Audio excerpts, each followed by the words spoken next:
Hey, Mike εδώ. Ξέρω, αργήσαμε, αλλά τώρα επιστρέψαμε.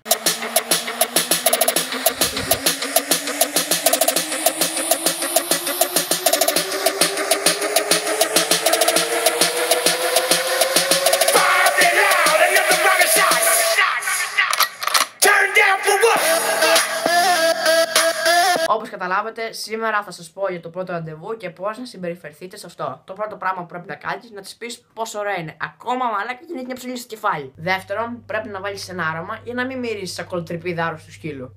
Και κάτι σημαντικό. Πλύνε τα χέρια σου.